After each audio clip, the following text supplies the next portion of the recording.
నయనాలతో పహారా కాశాడు. అందుకే అతను కెరటం. మీరు విన్నది నిజం. వర్షానికి దేహం ముద్దం కాకుండా, ఎండకు రక్తం ఎరుపు ఎక్కకుండా, చలికి రక్త కణాలు గూడు కట్టకుండా, ఎముకల గూడుకు తన రైల్వే గేటును ఒక ఆసుపత్రిలా, దేవాలయంలా, సామాజిక భవనంలా తీర్చిదిద్దాడు.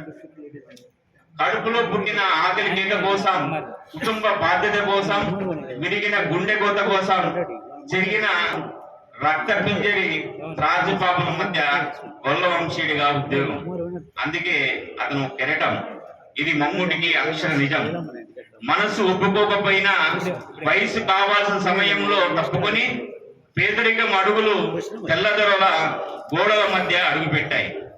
కంటి చూపులో ఎరుపు జెండా, పంటి బిగుతులో వందే మాతరం, దేహం సంచిలో దేశభక్తి నింపుకున్న రాయలసీమ లెజెండ్. హంప అంటే రైల్వే గేట్లు తెచ్చుకునేవి. అక్కడ ఒక మునిల, యోగిల, నాగ సాధువుల, ఫకీరుల, యేసుల సర్వమత సమ్మేళన సంఘట శక్తిల, కాళికామాత ఆయుధముల, జనుల కోసం రక్ష కవచముల, అతని కళ్ళు ఒళ్ళు అన్ని పొద్దుగూకుడు మునుగుడు దాకా జనరక్షణ కోసం నిలబడేవి. అందుకే అతను కెరటం. ఇది విన్నది నిజం. పంచభూతాలు 4 దిక్కుల్లో ఉంటే ఆ రోజు 5వ దిక్కుకు వలస వెళ్ళాయి. దీనంగా, కళావిహీనంగా, చెరిగిన విరిగిన కాంతి విహీనంతో హంపనను చూడసాగాయి. చీకటి మబ్బులు కమ్ముకొని సాయంత్రం జరగబోయే తంతుకు బిడ్డల వైపు దారి చూపిస్తున్నాయి.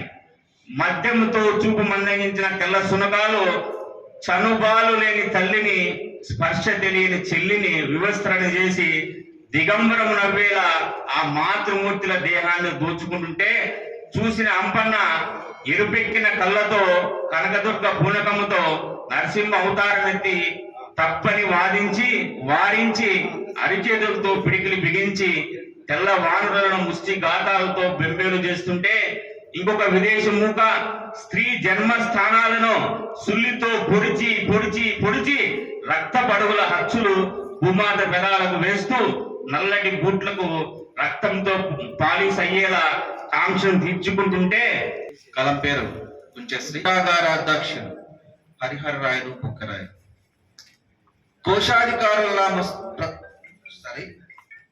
కోశాధికారుల్లా మొదలైన ప్రస్థానం ఖైదీల్లా బందీలైపోయారు.